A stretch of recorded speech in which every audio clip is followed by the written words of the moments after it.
Bonjour à tous. Il y a manifestement de plus en plus de problèmes avec ce système de vidéo qui change sans arrêt, qui coûte cher et qui change sans arrêt. Donc on n'est jamais sûr que la vidéo fonctionne bien. On ne sait pas si...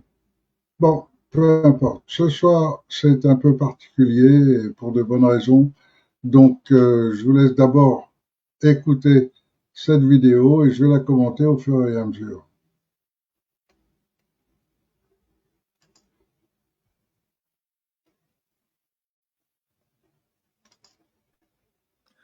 Welcome back to the show, everyone. As you can see, I am joined. Bienvenue à tous dans l'émission. Comme vous le voyez, Scott Ritter est avec moi pour passer en revue les dernières évolutions. D'abord, Scott, je sais que vous avez déjà abordé ce sujet dans d'autres émissions, mais il y a eu des mises à jour concernant la fuite lâche de Donald Trump pendant le sommet de l'OTAN. Il a pris un autre avion et a laissé derrière lui, essentiellement, tout le service de presse de la Maison-Blanche, ainsi que le reste des membres de son administration à bord d'Air Force One. Cet avion aurait été visé par l'Iran, une cellule iranienne présente en Turquie pendant le sommet de l'OTAN, armée de missiles solaires portables, des manpads, et prête à assassiner Donald Trump. Or, la Turquie affirme maintenant soupçonner Israël d'avoir fabriqué ce complot d'assassinat afin de faire dérailler les négociations et un accord entre les États-Unis et l'Iran.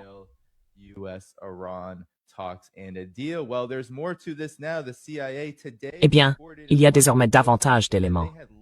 Aujourd'hui, la CIA a déclaré au Washington Post qu'elle avait un faible niveau de confiance dans cette menace iranienne, avant que Trump ne change d'avion de cette manière humiliante, le mois dernier.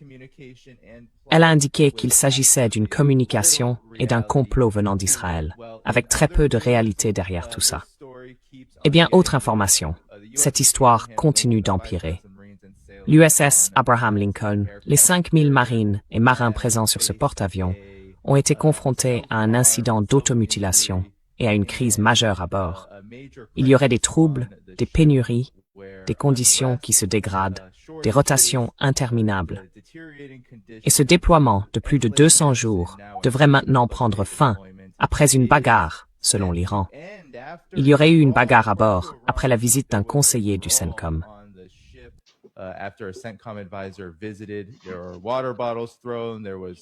Des bouteilles d'eau ont été lancées. Il y a eu des affrontements qui auraient fait, disent-ils, 7 morts. Ce n'est pas confirmé. Mais maintenant, après toute cette pression et toutes les discussions sur ce qui s'est passé à bord de l'USS Abraham Lincoln ces derniers jours, l'USS George Washington va remplacer l'USS Lincoln en mer. Et cela prendra environ 8 jours. Scott, commençons par cette information sur ce qui semble désormais être un complot israélien visant à amplifier une menace d'assassinat contre Donald Trump. Que pensez-vous de ce qui s'est passé ces derniers jours et des révélations à ce sujet? Ensuite, nous pourrons revenir à l'Abraham Lincoln. Qu'en pensez-vous?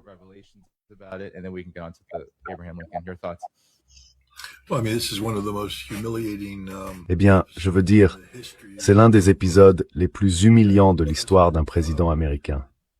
Vous savez, les États-Unis sont censés être une superpuissance. Les présidents des États-Unis ne voyagent pas à la légère. Je le sais de première main. Quand par exemple le président des États-Unis vient à New York pour s'exprimer aux Nations Unies, les dispositifs de sécurité sont terrifiants, au-delà de tout ce qu'on peut imaginer. Et vous savez, on n'en parle pas pour la plupart. C'est comme ça, parce que c'est le président des États-Unis. Il faut assurer la sécurité de cet homme.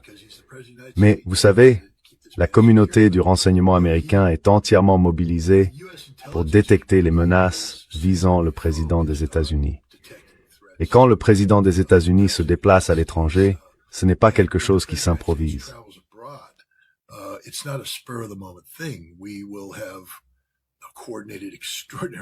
Nous avons coordonné nos efforts de manière extraordinairement étroite avec nos alliés turcs.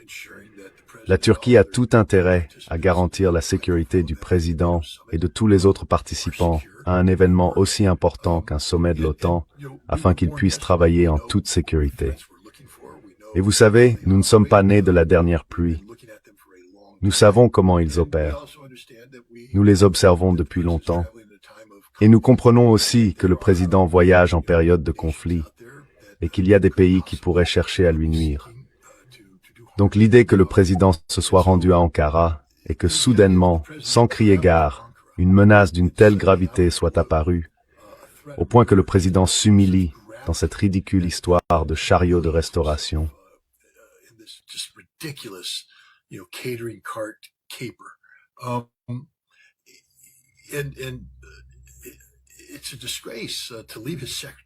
C'est une honte de laisser son secrétaire d'État dans un avion avec des collaborateurs, du personnel de la Maison-Blanche et, vous savez, un groupe de journalistes, en les laissant exposés à cette menace. Quel genre de lâche fait ça? Et ce n'est même pas une question de sécurité opérationnelle. Vous savez, on n'est pas dans une situation d'urgence en temps de guerre. On peut avancer l'argument, par exemple, que, pendant la Seconde Guerre mondiale, à l'approche du débarquement, on a découvert que les Allemands avaient déchiffré qu'ils allaient attaquer avec des vedettes rapides, attaquer un exercice. On ne l'a pas arrêté parce qu'on ne voulait pas que les Allemands sachent qu'on avait détecté qu'ils avaient déchiffré notre code. Alors, on a laissé l'attaque avoir lieu. Et vous savez, des centaines d'Américains ont perdu la vie.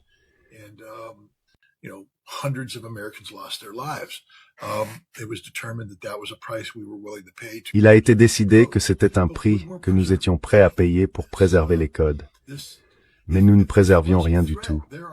Si c'était une menace, il existe des moyens de sécuriser le président sans cette stupidité classée secret défense. Vous savez, la Turquie a une base près d'Ankara, la base de Murted. Nous y avions autrefois des armes nucléaires américaines stockées. Nous connaissons cette base dans les moindres détails. Vous emmenez le président à Murted dans une installation sécurisée. Air Force One s'y redéploie, ou cet autre avion s'y redéploie. S'il est trop dangereux pour Air Force One de voler, alors vous trouvez un autre avion qui peut venir. Il y avait tellement de choses différentes qui pouvaient être faites correctement. Le fait que ça a été fait montre que c'était un coup de communication.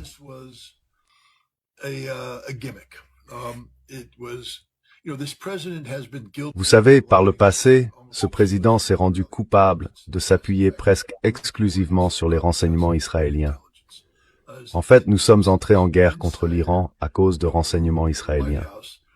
Son cercle rapproché à la Maison-Blanche était composé de flagorneurs pro-israéliens.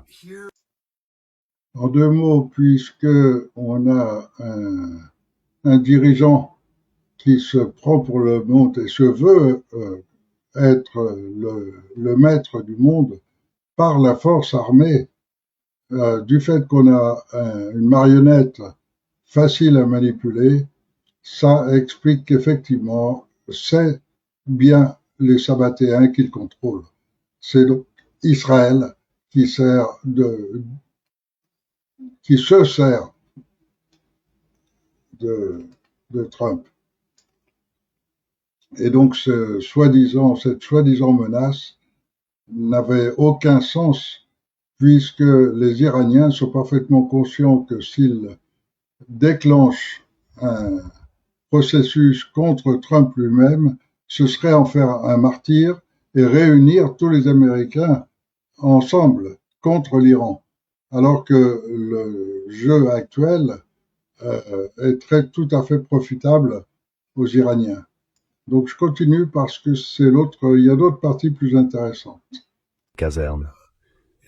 Les marines s'entraînaient dur et il n'y avait pas de temps pour une épouse, pas de temps pour une famille. Les marines vivaient dans de grands dortoirs ouverts, sous des baraquements en tôle ondulée, pas dans les petits hôtels luxueux où ils vivent aujourd'hui, qu'ils appellent leur chambre de kern, le matterboard.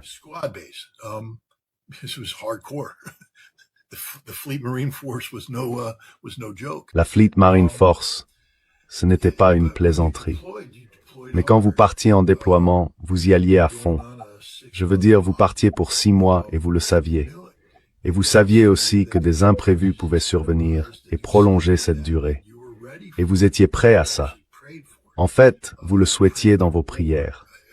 Vous priez pour la guerre chaque jour, chaque matin. Les marines se réveillaient et priaient pour la guerre, parce que c'était pour ça qu'ils s'entraînaient. Aujourd'hui, on autorise le mariage. Mais comprenez bien que ce n'est pas compatible avec une force de combat professionnelle, parce que les gens ont désormais d'autres priorités que d'apprendre à engager et tuer l'ennemi. Des priorités du genre: il faut que j'emmène mes enfants à l'école à l'heure. J'ai besoin de plus d'argent, alors j'ai un deuxième emploi. Je dois aller travailler de nuit chez Home Depot, une fois ma journée de marine terminée.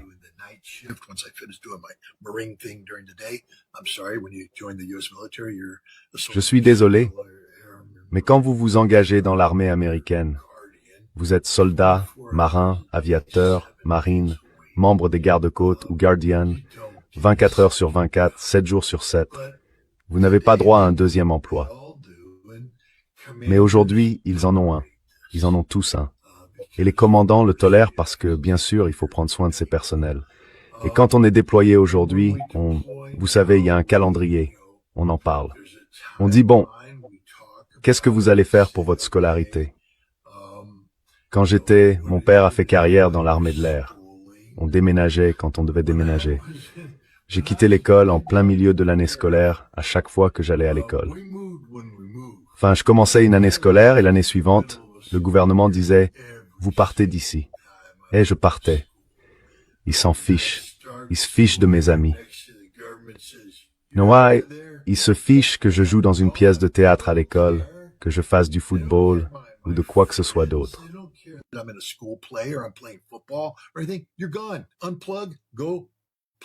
Tu pars. Débranche-toi. Va te rebrancher ailleurs. Et tu faisais ça tous les 2 ans. Et on ne déménageait pas l'été. On déménageait en pleine putain d'année scolaire à chaque fois. C'était comme ça. Mais aujourd'hui, tout doit être équilibré. Les familles déménagent. Alors, je tenais à ce que vous voyiez cette vidéo parce que ce type est un colonel de l'armée américaine et il le reflète parfaitement. Mais en même temps, vous allez voir vers la fin que un militaire qui peut être tout simplement un penseur, qui est capable de réfléchir, alors il arrive à un autre niveau. Et donc, il y en a pas beaucoup, c'est rare. Ça arrive parfois chez des militaires de haut rang qui, après leur retraite, commencent à réfléchir. Tout est organisé, les vacances sont bonnes en fonction du moment où tu rentres à la maison. Tout ce genre de choses, tous ces projets sont conçus autour de la vie de famille et du bien-être émotionnel du militaire, homme ou femme, et de sa famille. Et puis quand la guerre arrive, tout le monde est choqué quand les gens disent « Attendez une minute, ça perturbe énormément ma vie. » Ben oui, évidemment. Bien sûr que ça la perturbe.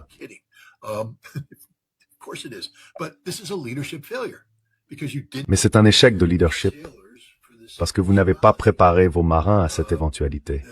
Vous ne les avez pas préparés, eux ni leur famille. Et quand c'est arrivé, vous n'aviez pas mis en place les programmes de commandement nécessaires pour informer efficacement vos marins. Et ils disent qu'il y a des pénuries de nourriture. Quel genre de dirigeant laisse de telles pénuries se produire? Encore une fois, on ne parle pas d'une guerre nucléaire où il n'y a plus de lait, où tout a disparu, et où vous devez récupérer votre propre urine et la faire bouillir pour avoir de l'eau et tout ça. Non, non, non. On parle des États-Unis d'Amérique. Si vous commandez un porte-avions et que vous n'avez plus de lait, vous prenez le téléphone et vous dites « Donnez-moi du putain de lait maintenant. Je me fiche de ce que ça coûte. »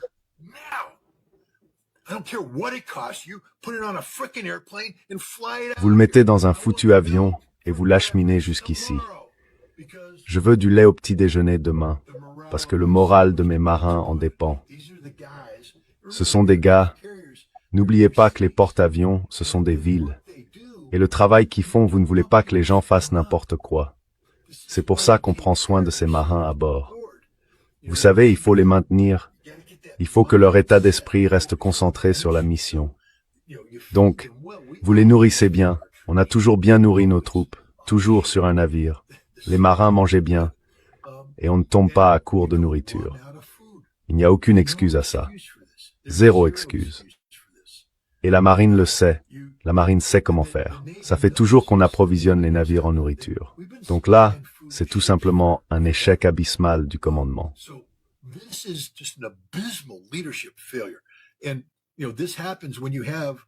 Et c'est ce qui arrive quand vous avez un secrétaire à la défense qui a perdu le contrôle du département qu'il est chargé de superviser.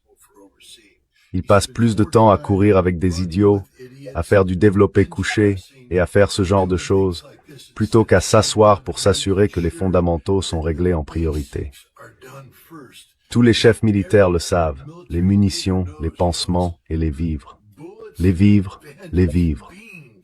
Vous nourrissez vos foutues troupes à l'heure, au bon endroit. Il n'y a aucune excuse à ça. Ce n'est pas la guerre. Les Japonais n'ont pas coulé votre navire de ravitaillement. Et même s'ils l'avaient fait, vous avez quand même un plan de secours. Vous savez, les destroyers embarquent les provisions, remontent, puis vous transférez le chargement.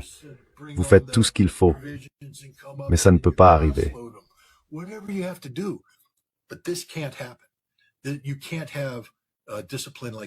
On ne peut pas laisser une telle indiscipline s'installer à bord d'un navire. Cela veut dire que la marine a perdu le contrôle de la marine. Parce que, encore une fois, l'armée n'est pas censée être, vous savez, un mode de vie confortable, un travail de 9 heures à 17 heures. On s'engage dans l'armée parce qu'on est prêt à aller à la guerre. Et la guerre, c'est l'enfer sur terre. On n'a pas le droit de rester là, à se plaindre et à râler. La guerre, c'est mourir pour son pays. Ce qui est quand même bien pire que de ne pas avoir de lait froid au petit déjeuner. Alors il faut être dur, il faut être prêt à boire de l'eau et à manger du pain si c'est nécessaire. Il faut être prêt à sauter un repas. Les marines étaient à Guadalcanal quand la marine est repartie, parce que les Japonais mettaient trop de pression, et les marines ont été abandonnées à Guadalcanal.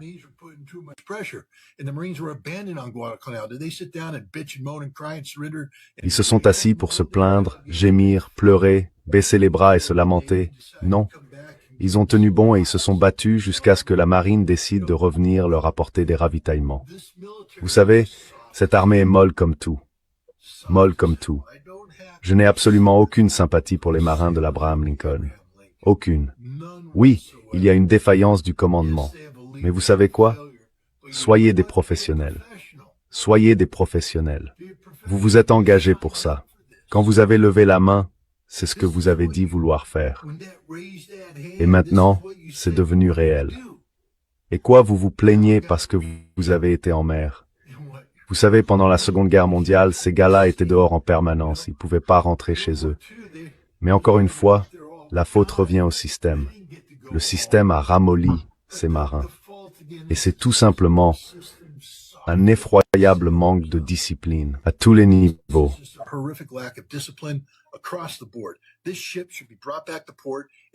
Ce navire devrait être ramené au port et tout le monde devrait faire l'objet d'un examen. Et s'il y a eu une défaillance du commandement, du capitaine ou de l'amiral responsable jusqu'aux échelons inférieurs, ils devraient être relevés de leur commandement et exclus de l'armée.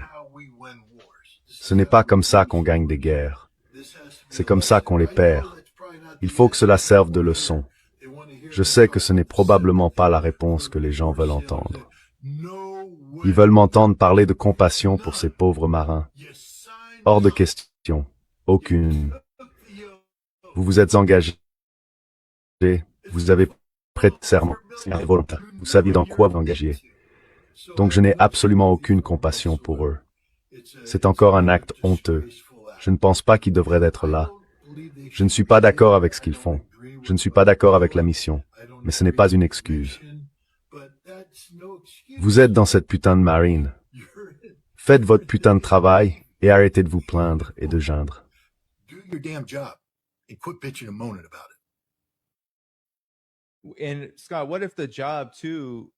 Et Scott, si votre métier vous disait que vous n'êtes pas d'accord avec la mission, avec tout ça, est-ce qu'une autre option ne serait pas celle que j'ai aussi entendu d'autres personnes évoquer?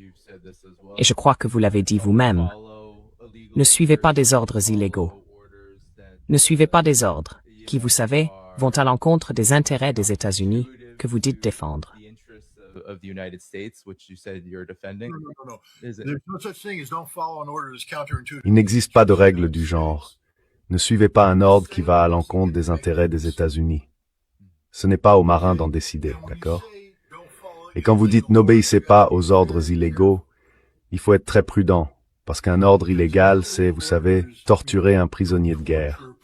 Ça, c'est manifestement un ordre illégal. Tuer des enfants. Faites ceci, vous voyez. Mais faites décoller cet avion. Vous n'avez pas le droit de rester là à dire « Eh bien, monsieur, quelle est la cible de cet avion ?» Ça vous regarde pas, marin. Faites décoller ce foutu avion. Chargez cette bombe sur cet avion. Eh bien, monsieur, je dois savoir où va cette bombe.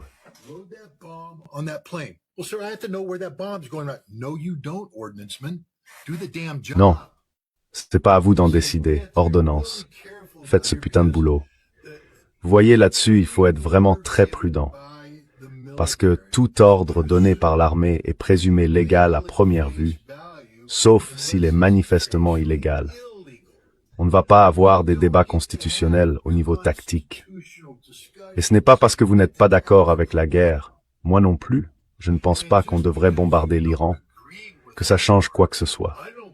Pas de chance. Vous vous engagez dans la Navy, vous mettez la bombe sur l'avion, vous lancez l'appareil à l'heure, ou vous passerez en cour martiale pour avoir refusé d'obéir à un ordre légal. La guerre, c'est horrible, clairement horrible. Et vous n'aurez pas une guerre parfaite à chaque fois que vous partirez sur le terrain. Il va se passer de mauvaises choses.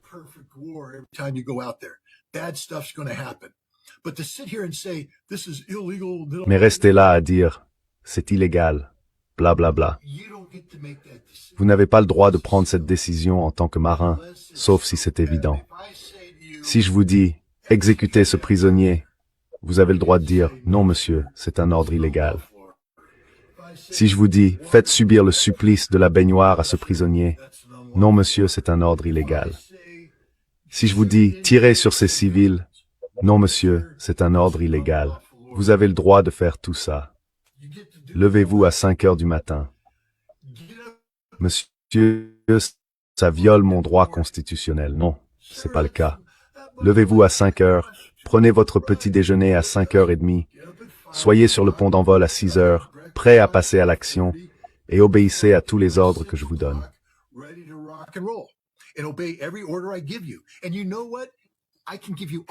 Et vous savez quoi? Je peux vous donner toutes sortes d'ordres qui ne vous plairont pas. Vous allez rester éveillé pendant 48 heures d'affilée. Certes, il n'existe pas de droit constitutionnel au sommeil.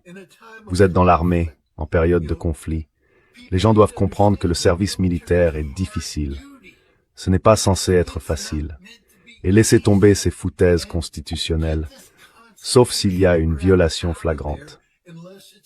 Vous n'avez pas le droit de remettre en question les ordres de vos supérieurs. Désolé. Ce n'est pas comme ça que le système fonctionne. Vous ne pouvez pas vous improviser, vous savez, constitutionnaliste dans votre coin, et dire « Je pense que cette guerre contre l'Iran viole la Constitution ». Vraiment? Vous voulez avoir cette discussion maintenant, caporal? Vous voulez avoir cette discussion?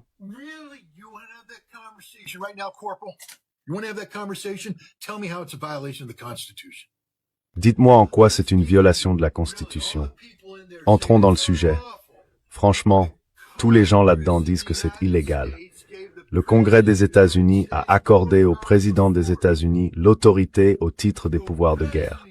Le président des États-Unis peut faire la guerre pendant 180 jours sans l'approbation du Congrès. Donc, rien de ce qu'il a fait n'était inconstitutionnel. Vous comprenez ça? Alors ça, c'est la partie véritablement importante parce que ça définit bien l'ordre constitutionnel. Et donc, c'est la Constitution qui établit les règles. Et si la Constitution donne au président un certain pouvoir, alors il faut chercher quelle est l'origine de cet ordre, quelle est l'origine de cette Constitution. Et c'est là où je vais en parler très bientôt. Vous comprenez que le Congrès a renoncé à ses responsabilités constitutionnelles en matière de guerre il y a longtemps, avec la loi sur les pouvoirs de guerre. Alors ne restez pas là à prétendre que vous êtes tous des spécialistes de la Constitution. Le président peut ordonner à l'armée de bombarder n'importe qui, à n'importe quel moment, sans... Et ça rappelle exactement pourquoi Sarkozy a passé une loi qui autorise l'armée et la police à tirer à balles réelles sur des manifestants. Et donc, c'est la loi, c'est la Constitution. Et donc là, c'est l'ordre constitutionnel. Donc, le chef de groupe qui va donner l'ordre de tirer pour tuer des manifestants, il donne un ordre qui est légal. Et effectivement, le monde ne peut pas fonctionner sur des règles régaliennes auxquelles tout le monde pourrait désobéir. Donc là-dessus, pour l'instant, il a raison. Et dans ce qu'il dit, c'est tout à fait juste. Autorisation du Congrès. Anybody at any time without congressional authority. And it's a lawful frickin' order. Et c'est un putain d'ordre légal, à moins qu'il ne soit en train d'assassiner des civils ou quelque chose de ce genre. Alors, il faut vraiment faire très attention quand on invoque la Constitution ici.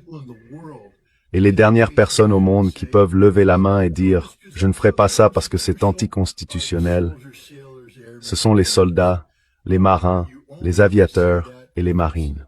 Vous ne pouvez le dire que s'il s'agit d'une violation directe et flagrante du droit de la guerre. Exécuter des prisonniers, torturer des prisonniers, tuer des civils. Mais faire votre travail? Désolé, vous ne pouvez pas dire « Je ne vais pas faire mon travail parce que c'est anticonstitutionnel ». Mais c'est la réalité. C'est la dure vérité. But this is reality. This is the hard truth. Right. No, I mean, it is certainly the reality. Oui, je veux dire, c'est assurément la réalité, comme vous l'avez dit, Scott, de la façon dont le système fonctionne réellement. Et du coup, je me demande ce que cela dit, puisque vous avez expliqué ne pas être d'accord avec la mission, avec la raison même de leur présence là-bas. Qu'est-ce que cela dit à ce sujet? Parce qu'il semble y avoir, comme vous l'avez dit, cette contradiction. Ne pas être en guerre, tout en étant déployé en permanence. Les conditions empirent de plus en plus, et pourtant, il n'y a pas de posture de guerre.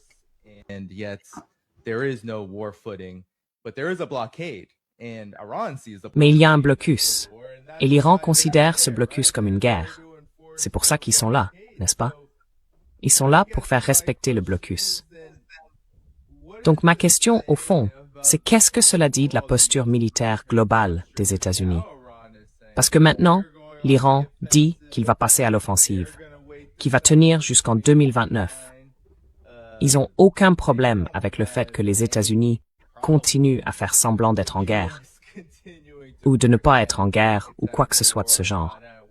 Mais on dirait que cela a un effet vraiment très important sur le moral des forces militaires américaines, de la marine, et ainsi de suite. Qu'en pensez-vous?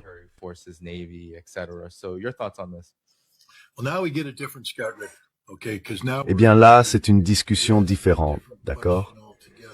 Parce que vous me posez une question complètement différente maintenant. Pourquoi servez-vous? Qu'est-ce qui vous motive à servir? Je peux vous dire très clairement que je me suis porté volontaire pour servir. Je me suis engagé à l'été 1969 parce que je croyais sincèrement que l'Union soviétique était une force maléfique. Je vivais en Allemagne de l'Ouest. Les soviétiques étaient là-bas, en Allemagne de l'Est. Et je croyais vraiment qu'ils voulaient venir chez nous et mettre fin à la démocratie telle qu'on la connaissait. Et je servais pour défendre mon pays, pour défendre mon mode de vie, pour défendre la démocratie. Et j'y croyais sincèrement. Enfin, maintenant que je suis un peu plus âgé et que j'ai un peu plus étudié l'histoire, je me rends compte que c'était un sacré tas de conneries. Mais à l'époque, j'y croyais vraiment. Et je me suis engagé et à 100%.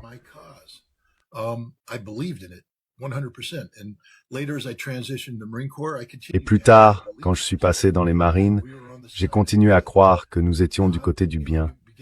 Bien sûr, on commence à voir certaines choses et à comprendre que tout n'est pas parfait, mais au fond, on se dit « je sers ». Je suis au service de l'humanité, du bien, de la justice, de ce qui est juste, et on se dit que ça compense le reste. Aujourd'hui, quel bien faisons-nous? Qu'est-ce que nous servons aujourd'hui? Si vous vouliez vous engager, Vous savez, j'ai toujours eu du mal avec ça, parce que des gens sont venus me voir en disant « Scott, mon fils, ma fille veut s'engager dans les marines, est-ce que vous le conseilleriez ?»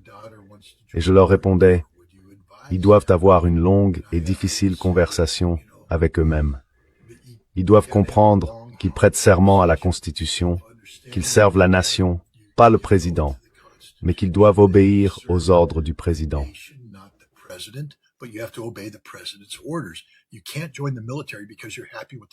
Vous ne pouvez pas vous engager dans l'armée simplement parce que vous êtes content du président que vous avez.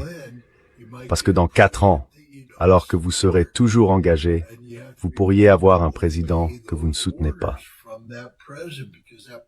Et vous devez être prêt à obéir aux ordres de ce président, parce que ce président est le commandant en chef. Alors vous devez être honnête sur les raisons de votre engagement, sur le service que vous rendez, sur ce en quoi vous croyez. Est-ce une cause qui mérite que vous risquiez votre vie? Et si c'est pour des raisons économiques, je fais ça pour l'argent, vous faites un putain de mauvais choix. Parce que croyez-moi, votre salaire ne compte plus du tout quand vous descendez d'un hélicoptère, que les balles sifflent autour de vous, que la cervelle de votre camarade vient d'exploser sur votre poitrine, et que vous êtes là à regarder un autre type se vider de son sang. Là, vous vous dites, j'étais plutôt bien avant. Non, non, non, non, non, non.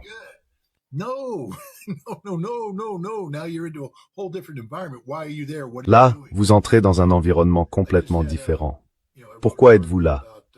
Qu'est-ce que vous faites? Je viens d'écrire un article à propos d'une déclaration d'un journaliste allemand, Michael Martens, lorsqu'il a parlé de tuer des Russes. Et dans cet article, en réponse, j'ai évoqué le livre de David Grossman, On Killing, qui parle de « Soyons francs les gars, la guerre, c'est tuer. Ce n'est rien d'autre. La guerre, c'est l'homme qui tue l'homme. C'est pour ça que c'est la pire chose au monde. C'est pour ça qu'il ne faut jamais vouloir la guerre. C'est l'humanité dans ce qu'elle a de plus bas. Ça rend l'humanité vraiment affreuse. »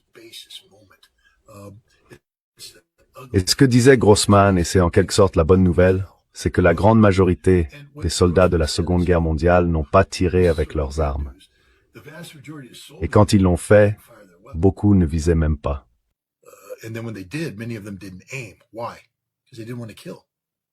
Pourquoi? Parce qu'ils ne voulaient pas tuer. Tuer, c'est difficile, c'est une bonne chose. Il faut que tuer reste difficile. Mais aujourd'hui, nous avons rendu ça facile.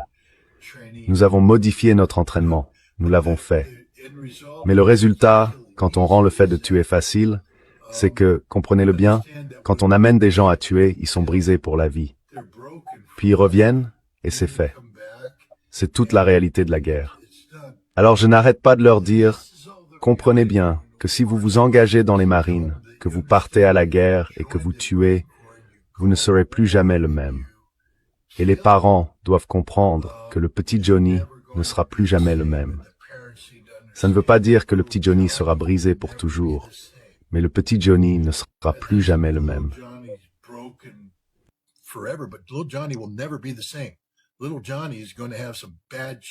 Le petit Johnny va subir de sacrées saloperies dans son cerveau, et ça va l'affecter toute sa vie.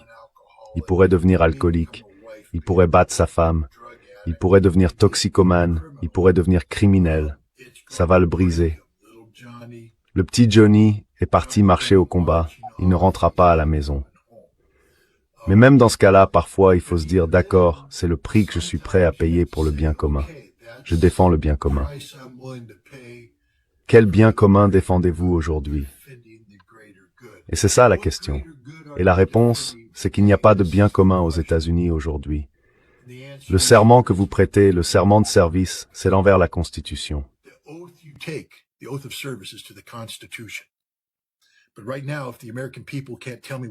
Mais aujourd'hui, si le peuple américain est incapable de me dire ce que dit cette foutue Constitution, ça veut dire que nous ne sommes pas une république constitutionnelle. Parce que nous ne pouvons être une république constitutionnelle que si nous, le peuple des États-Unis d'Amérique, avons lu la Constitution, assimilé la Constitution, vécu selon la Constitution et demandé des comptes aux autres au regard de la Constitution. Alors, nous sommes une république constitutionnelle. La grande majorité des citoyens américains ne pourraient pas passer un test sur la Constitution. Ils échoueraient. Ils ne réussiraient pas le test de citoyenneté. Donc si vous devenez citoyen, vous passez un test. Je crois que la note requise pour réussir est de 100%. Et si vous échouez, vous ne devenez pas citoyen. Eh bien, imaginez que chaque année, chaque citoyen américain doit passer un test de citoyenneté.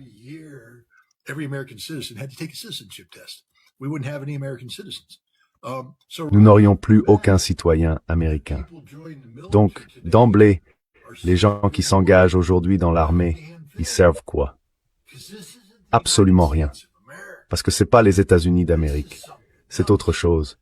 C'est une société malade, prise en otage par un culte de la personnalité, dont le chef a dit très clairement qu'il ne croyait pas à la Constitution. Et nous avons un Congrès qui ne fait absolument rien à ce sujet. Nous avons une justice qui a, en gros, déclaré que le président peut faire tout ce qu'il veut pendant son mandat et que ce n'est pas un crime. Alors le président fait pendant son mandat tout ce qui est criminel. Il manipule le marché, fait du délit d'initié et gagne des milliards de dollars. Voilà ce pourquoi vous risqueriez de mourir si vous vous engagiez dans l'armée aujourd'hui.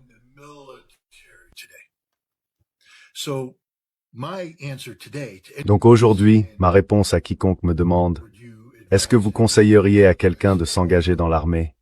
C'est absolument pas. Absolument pas. Aujourd'hui, ce pays ne vaut pas qu'on meure pour lui. Ce n'est pas le cas.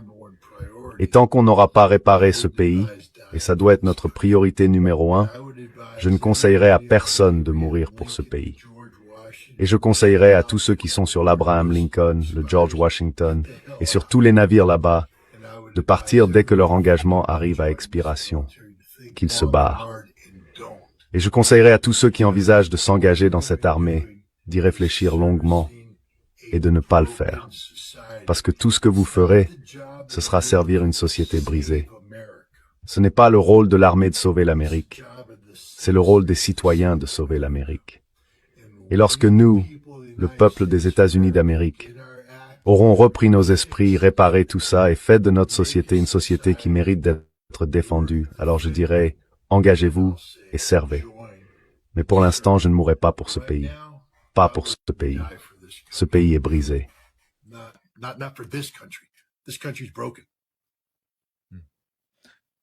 Yeah, well said, Scott. Oui, bien dit Scott. Alors, que pensez-vous de la posture actuelle de l'Iran, de la manière dont ils réagissent? Vous savez, l'Iran, je crois que c'est Araghchi qui a dit qu'il n'avait pas vraiment de projet d'assassiner Donald Trump, parce que Trump est déjà en train de tuer les États-Unis. C'était presque une logique du genre, ne rien faire et gagner. C'est la meilleure arme dont dispose l'Iran. Il suffit de laisser Trump être Trump.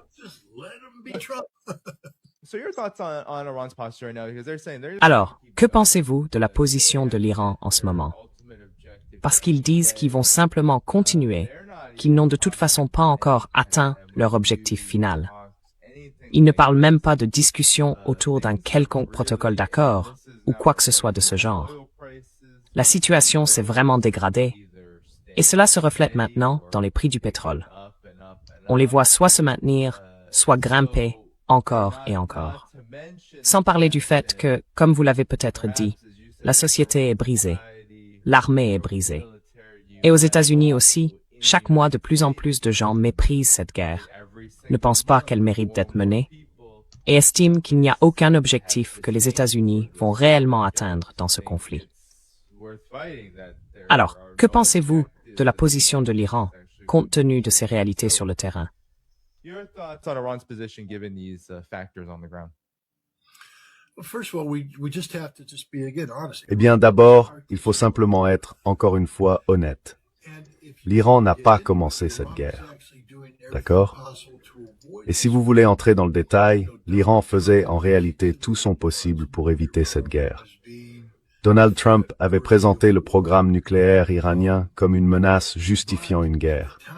Mais à ce moment-là, pour qu'une menace soit imminente, cela signifie qu'aucune mesure ne peut être prise pour écarter le risque de conflit. La menace. Or, nous étions bel et bien en train de négocier activement avec les Iraniens.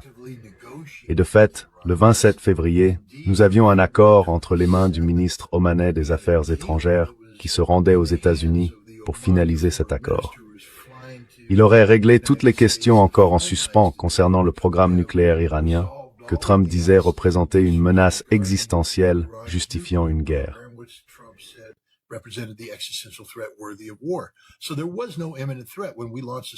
Il n'y avait donc aucune menace imminente lorsque nous avons lancé une attaque surprise, ce qui signifie que nous avons commis un acte de perfidie.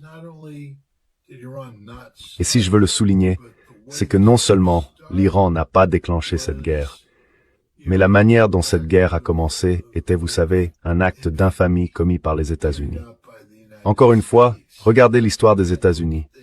Le 7 décembre 1941, une date qui restera marquée par l'infamie, selon Franklin Delano Roosevelt. Les Japonais ont lancé une attaque surprise contre la flotte américaine à Pearl Harbor. Une attaque surprise. Et nous avons qualifié cela d'acte de lâcheté. Ça l'était. Et c'était la même chose lorsqu'ils nous ont attaqués aux Philippines et ailleurs. Nous avons fait cela. Et nous voilà maintenant une nation qui a été élevée.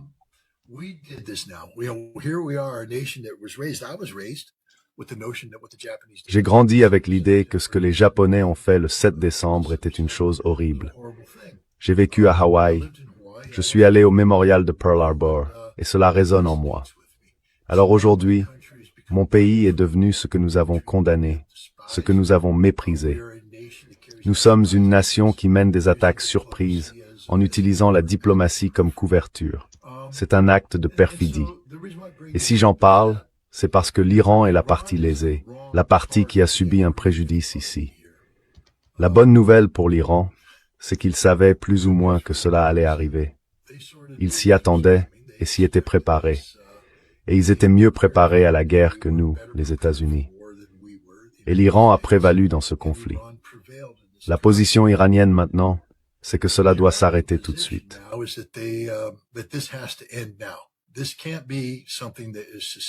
Ça ne peut pas être quelque chose de viable à long terme. Ils ne peuvent pas accepter qu'on répète le scénario où les États-Unis reviennent simplement dans 5 ans, bombardent le prochain guide suprême, le tue, puis lance une campagne de bombardement. L'Iran dit que c'est terminé, maintenant. Maintenant que les États-Unis ont porté ça à un niveau existentiel, l'Iran dit, on mise tout. Ils ont mis tous leurs jetons sur la table. On mise tout. Trump est resté là, suivre, relancer, se coucher. L'Iran lui mise tout. C'est tout. C'est la seule main qui sera jouée. Et l'Iran a, vous savez, une quinte flush royale. As-oh, c'est fini. Ils vont aller jusqu'au bout. Bon, ils vont pas se suicider. Ils sont pas stupides.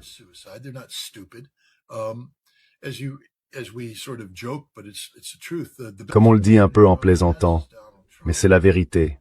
La meilleure arme de l'Iran, c'est Donald Trump. C'est pourquoi l'Iran vient de dire, nous n'allons pas parler à Donald Trump.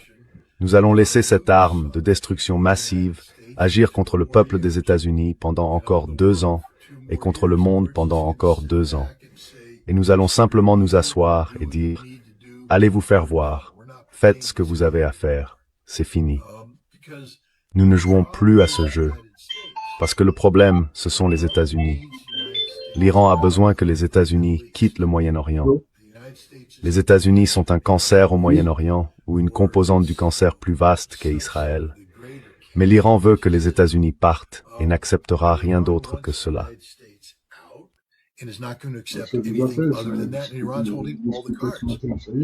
Et l'Iran a toutes les cartes en main.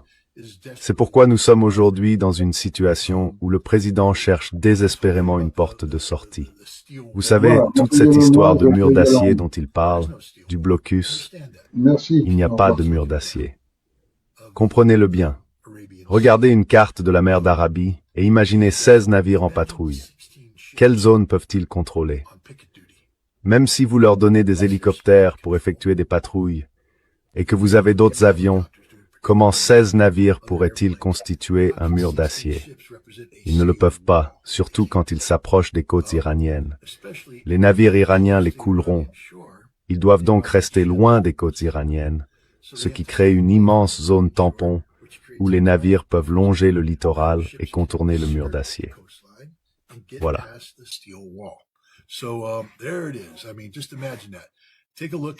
Je veux dire, imaginez ça, regardez, vous savez, juste là-haut, là où se trouve le détroit, c'est immense. Je veux dire, c'est ça. Donc vous savez ce qu'ils disent, c'est, je ne peux pas, enfin c'est difficile à montrer, mais vous voyez où se trouve Oman, et vous partez, vous savez, de cette petite pointe d'Oman jusqu'à la frontière entre l'Iran et le Pakistan. D'accord? Juste là. Et vous savez, ce serait une zone où l'on pourrait dire, d'accord, vous avez un mur d'acier là. Mais il faut comprendre que l'Iran a des missiles qui peuvent frapper loin, à l'intérieur de cette zone.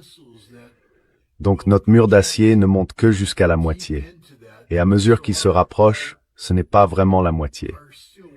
Il est en quelque sorte en mouvement, parce qu'on ne peut pas rester immobile, sinon les drones viendront vous chercher. Donc, la moitié de cette étendue d'eau constitue un passage permettant aux navires de contourner.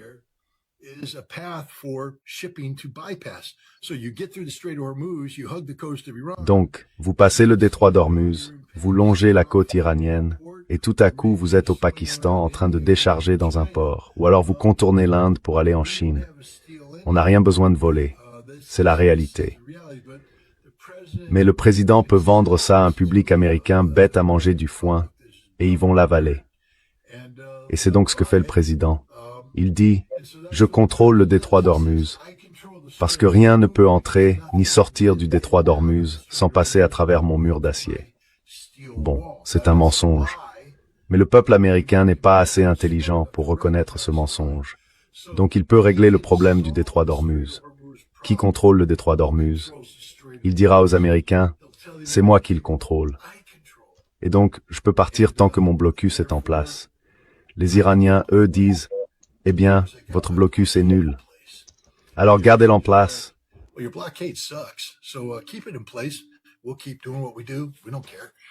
On va continuer à faire ce qu'on fait. On s'en fiche. Vous pourrez prétendre avoir gagné. Nous savons que ce n'est pas le cas. Et nous allons simplement continuer et survivre. Sur la question nucléaire, le président répétait sans cesse, « Vous devez tout me donner.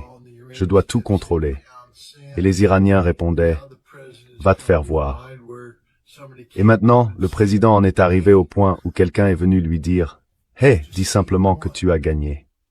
Arrête de parler de la nécessité de mettre la main américaine sur les poussières nucléaires. Voilà ce qui doit sortir de ta bouche. J'ai détruit l'intégralité du programme nucléaire iranien. Moi, Donald J. Trump, grâce à Midnight Hammer et à d'autres actions militaires, je suis le plus grand dirigeant que le monde ait jamais vu.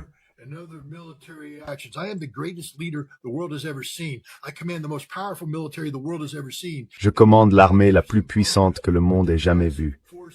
Et nos magnifiques bombardiers, avec leurs forces massives, ont complètement détruit le programme nucléaire iranien. Je déclare la victoire et je rentre chez moi. Et les Iraniens diront, d'accord, on s'en fiche, vous pouvez dire tout ce que vous voulez, allez-y, partez. Et je pense que c'est vers cela qu'on se dirige en ce moment. Le président va déclarer la victoire dans le détroit d'Ormuz grâce à ce mur d'acier imaginaire. Il dira que le programme nucléaire a été anéanti et qu'il n'est pas nécessaire d'aller plus loin. Puis il partira et ce sera le statu quo pendant 2 ans.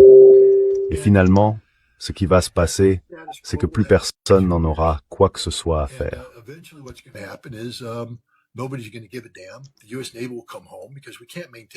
La marine américaine rentrera au pays parce que nous ne pouvons pas la maintenir. Je déteste encore une fois raconter des histoires de guerre et ce genre de choses, mais j'ai été inspecteur en armement en Irak. Nous étions placés sous l'autorité du Conseil de sécurité en vertu de la résolution 687 du Conseil de sécurité, une résolution relevant du chapitre 7. Cela signifie que l'usage de la force militaire était autorisé si les Irakiens ne se conformaient pas aux exigences. Et je sais que par exemple, en mars 1992, j'ai mené une inspection en Irak. Nous pensions tous que nous allions être pris en otage, parce que nous confrontions les mensonges irakiens. Et la marine américaine a déployé en urgence des porte-avions et tout le reste dans le golfe Persique. Et nous étions sur garde. Et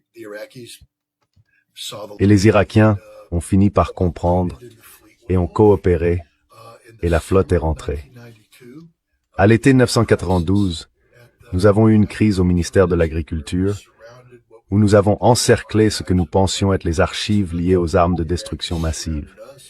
Les Irakiens nous ont encerclés, il y a eu des affrontements violents, la flotte est revenue en force, des avions sont revenus en force, les Irakiens ont reculé, la flotte est rentrée. À l'automne 1992, la flotte est revenue, boum, puis elle est repartie. En 1993, la flotte est arrivée, la flotte est revenue. Et finalement, les militaires ont dit, on ne peut plus continuer comme ça coûte vraiment trop cher. Quand nous projetons une flotte en avant, elle est prête au combat.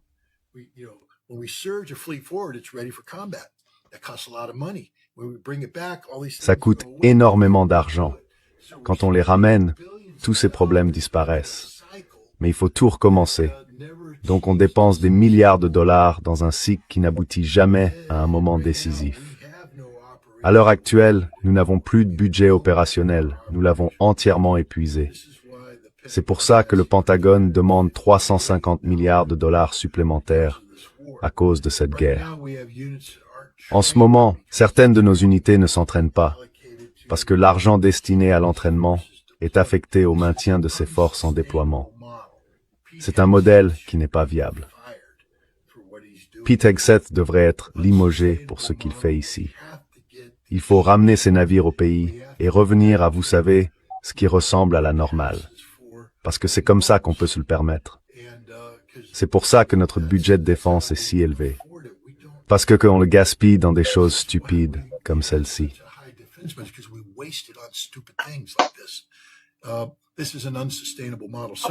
C'est un modèle qui n'est pas viable.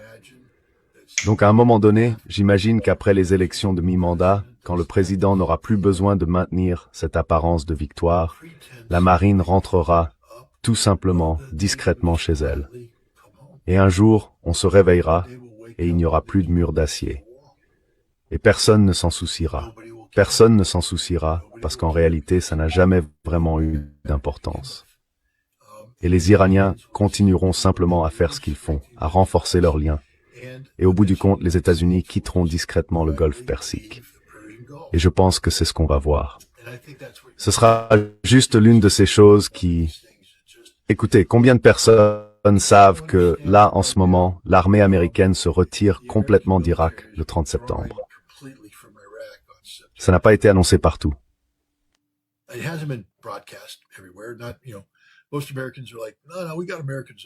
La plupart des Américains se disent « Non, on a des Américains là-bas. On a des Américains là-haut, à Erbil, au Kurdistan, et on a des Américains qui circulent là-bas pour s'occuper de cette affaire avec l'État islamique. Le 30 septembre, tous les soldats américains en Irak partiront. Ils seront partis. Terminé, ça va se faire, c'est tout. On est déjà sorti de Syrie. Combien d'Américains le savent? On est parti. Terminé. Au revoir. On n'a pas fait de grande cérémonie. C'est juste arrivé. Et un jour, on va se réveiller et on sera sorti du golfe Persique. On ne retournera pas à Bahreïn. On ne retournera pas au Koweït. On ne retournera pas au Qatar, ni aux Émirats arabes unis. On part. Et ça va se faire discrètement. C'est ce que veut l'Iran. L'Iran n'a pas besoin d'un moment spectaculaire en pleine figure. L'Iran a juste besoin du résultat. Et c'est ce que l'Iran va obtenir.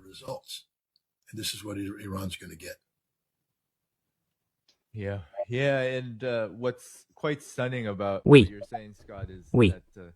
Et ce qui est assez stupéfiant dans ce que vous dites, Scott, c'est que l'Iran, ce qui est très intéressant, c'est que Trump et les États-Unis, tout au long de cette guerre, malgré toutes les bévues, tous les revers, toutes les pertes, les défaites, et la manière dont tout cela s'est déroulé, ont pendant tout ce temps manqué de cohérence, ne serait-ce que dans leur discours, pour expliquer la guerre, pour dire pourquoi les États-Unis y sont engagés. Alors que ce que vous venez de présenter comme une offre possible aurait pu être le récit du début à la fin et rendre ce processus apparemment encore bien plus facile.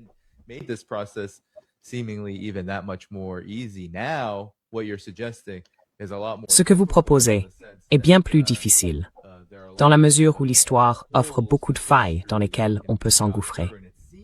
Et il semble qu'il y a encore, au sein de Washington, des forces qui entourent Trump, peut-être même Trump lui-même, dans son esprit très dérangé, et qui maintiennent la porte ouverte à une forme de reprise des hostilités. Pour moi, comme pour une grande partie de notre audience, ce serait vraiment stupide et contre-productif. Et cela ne ferait probablement qu'enfoncer davantage les États-Unis dans les ennuis. Mais malgré tout, il y a des failles. Alors je me demande ce que vous en pensez. Dans les jours et les semaines à venir, est-ce que cette porte de sortie, dont on a manifestement tant besoin, risque de se heurter à des difficultés?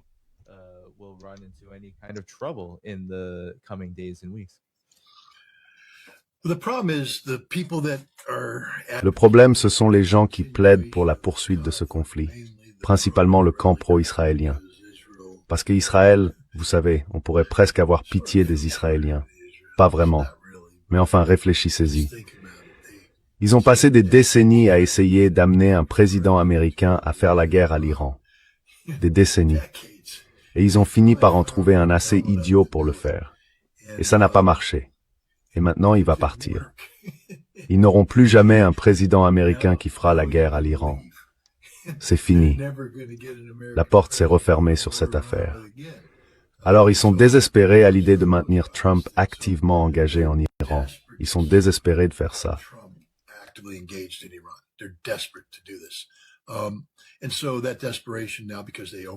Et donc, dans leur désespoir, maintenant qu'ils contrôlent le Congrès et le cercle rapproché de Trump, ils vont continuer à faire ce genre de choses. Le problème, c'est les gens qui comptent. Souvenez-vous, Donald Trump a ignoré les conseils de son secrétaire d'État. Il a ignoré les conseils du directeur de la CIA, du secrétaire au Trésor et d'autres personnes au sujet du déclenchement de cette guerre avec l'Iran. Le président des chefs d'état-major interarmés, ils ont tous dit « mauvaise idée, ne le faites pas ». Le seul Pete Hegseth, qui, vous savez, je ne sais pas sous quelle substance il était, disait « on tient le coup, patron, on peut le faire. Je peux soulever 140 kilos au développé couché, je peux tuer des Iraniens. » Vous voyez? Et le président a fait « oh, très bien ». C'est aussi ce que les Israéliens veulent que vous fassiez. Partez. Eh bien, ça a échoué. Donc Hegseth n'a absolument aucune crédibilité. Le président l'a interpellé sur ses mensonges concernant les stocks de munitions et ce genre de choses. À l'heure où nous parlons, le général Kane dit au président « on ne peut pas faire ça. Je ne sais pas ce que vous pensez vouloir faire, mais on ne peut pas le faire. On n'a plus de munitions. » Marco Rubio dit « on a perdu tous nos soutiens dans le golfe Persique. On n'a plus aucun soutien. » L'Arabie Saoudite dit « hors de question. » Le Koweït dit « hors de question. » On ne pourra utiliser aucune des bases. Il faut partir de Jordanie, ce qui complique les choses parce que les Iraniens ont des missiles capables de neutraliser notre système antimissiles. Tout va être concentré en Jordanie et ça ne marchera pas.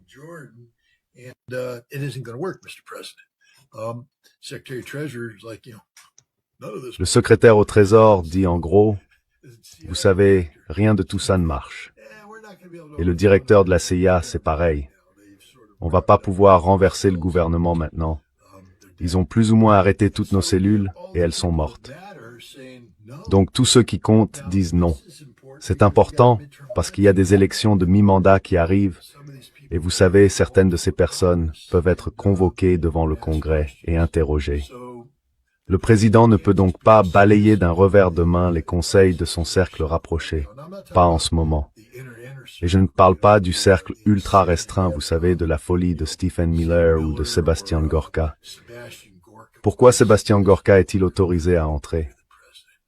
Mais ces types-là sont là.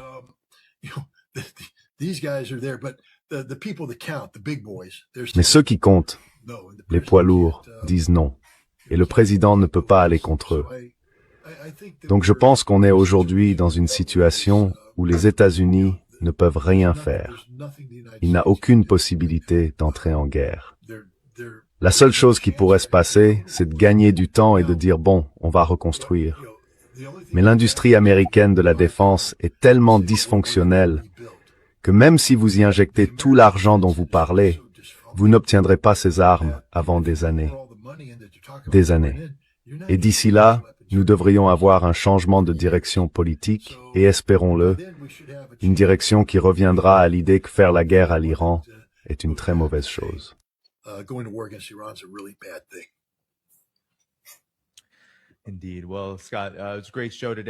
En effet. Eh bien, Scott, c'était une excellente émission aujourd'hui. Je veux m'assurer que tout le monde sache que scottritt.com, votre site internet, ainsi que Substack, figurent dans la description de la vidéo ci-dessous, où ils peuvent vous soutenir. Je vais afficher une question. Il y en avait une dans les super chats. Et pendant que vous en parlez rapidement, j'afficherai le reste des super chats. Oh, en voici une autre. Wow. D'accord, donc il y a deux questions. La mer Noire. Est-ce que la Turquie va s'impliquer contre la Russie, en particulier à Odessa? Va-t-elle imposer un blocus à la Russie? Oui.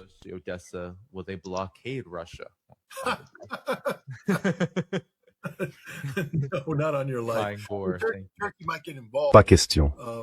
La Turquie pourrait s'impliquer sur le plan diplomatique. Mais encore une fois, je veux simplement rappeler aux gens qu'un blocus est un acte de guerre. Et la Turquie ne va pas commettre un acte de guerre contre la Russie. Ce que la Turquie va essayer de faire, c'est de négocier une sorte de renouvellement de l'accord sur le commerce des céréales, l'accès au port de la mer Noire et tout ça.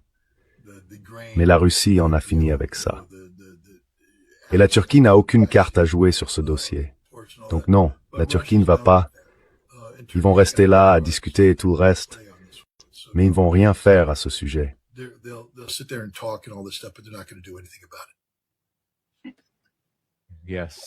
Oui, merci Scott. Et puis, une dernière question. Flying Frog demande aussi, la Russie a-t-elle l'équivalent de l'hôpital Walter Reed pour ses anciens combattants blessés? En réalité, si. Ils ont des établissements dans les grandes villes. Moscou en a un grand, Saint-Pétersbourg aussi. Mais chaque district militaire dispose d'hôpitaux militaires qui prennent en charge les blessés. Et d'après ce que je comprends, les soins de santé, du moins les soins immédiats, sont plutôt bons. La Russie doit prendre conscience que, quand j'y étais en août de l'année dernière, j'ai parlé à un vétéran de la guerre d'Afghanistan. Il m'a dit qu'ils avaient fait un travail vraiment horrible pour s'occuper des vétérans d'Afghanistan. Ce sont en quelque sorte des oubliés, surtout après la disparition de l'Union soviétique.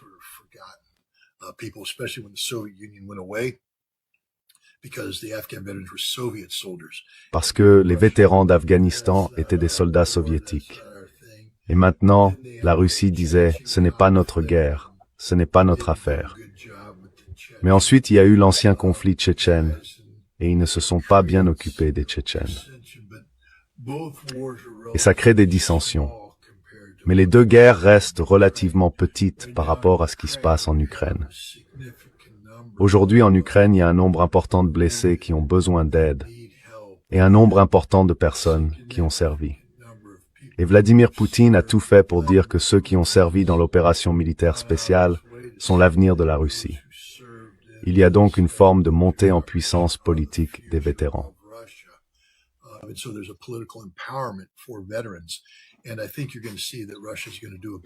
Et je pense que vous allez voir que la Russie va mieux s'occuper de ses vétérans qu'elle ne l'a jamais fait par le passé, sauf après la Seconde Guerre mondiale.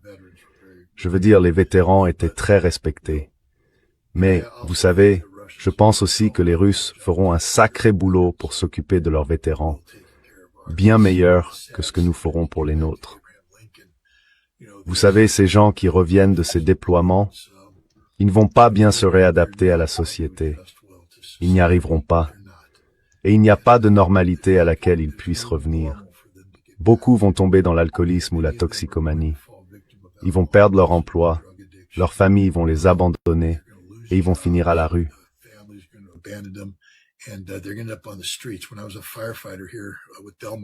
Quand j'étais pompier ici à Delmar, je conduisais aussi l'ambulance. Vous savez, quand j'étais pas en intervention incendie.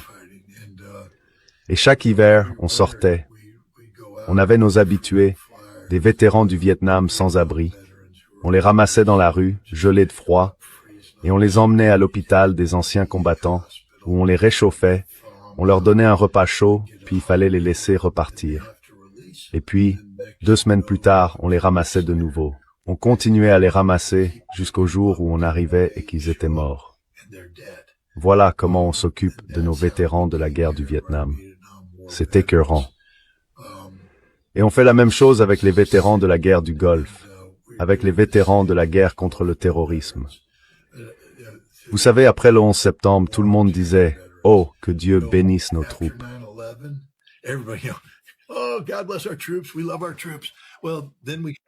On aime nos soldats. Et puis on a découvert, vous savez, les engins explosifs improvisés, les IED, et ce qu'on appelle les TBI, les traumatismes crâniens. Et soudain, les anciens combattants sont devenus gênants. Parce que voyez-vous, le vétéran est assis là, au bar, à fixer sa bière sans cligner des yeux. Et vous avez envie de vous approcher et de lui dire « Combien de gars t'as tué? T'as tué quelqu'un? » Mais lui, il fixe dans le vide, parce qu'il est brisé. Il est fini. Puis il sort en titubant. Personne ne le suit. Personne ne lui demande « Hey, ça va? Je peux te parler? Parlons un peu. De quoi as-tu besoin? Est-ce que je peux te trouver un endroit où dormir? Est-ce que je peux... » Vous savez, on a tout simplement abandonné ces gars-là. Et aujourd'hui, ce sont de jeunes gamins qui traversent la société, qui disparaissent dans la société. C'est une honte.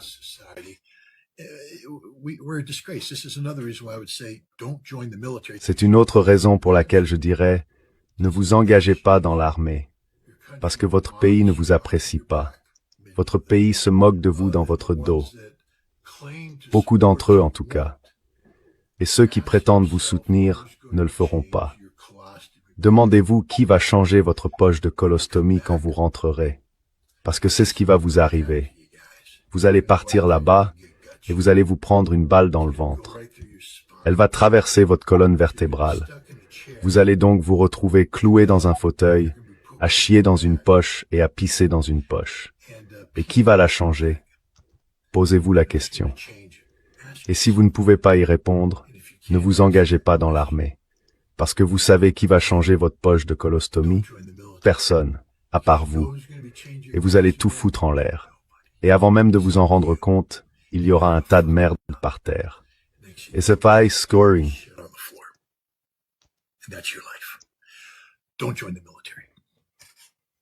Ne rejoignez pas l'armée.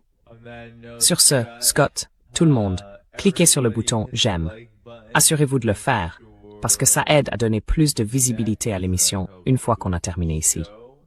Encore une fois, le site de Scott, c'est scottweder.com. Son Substack est dans la description de la vidéo ci-dessus, où vous pouvez soutenir tout son travail et retrouver l'ensemble de ses publications. Dans la description de la vidéo, vous trouverez aussi tous les moyens de soutenir cette émission. Patreon, Substack et bien plus encore. Merci également à tous les membres, à tous ceux qui ont envoyé des super chats, à toutes les personnes qui ont assuré la modération aujourd'hui et à tous ceux qui ont regardé. Scott, une dernière réflexion avant que je mette fin au direct. Scott, any final thoughts before I hit end stream here? Non, merci simplement pour votre soutien. Je demanderai aux gens d'aller sur mon Substack et vous savez, de lire ce que j'y publie. Et si vous le pouvez, prenez un abonnement payant ou faites un don. J'ai un voyage prévu fin septembre et j'ai encore besoin de fonds pour pouvoir le réaliser. Donc tout soutien serait grandement apprécié.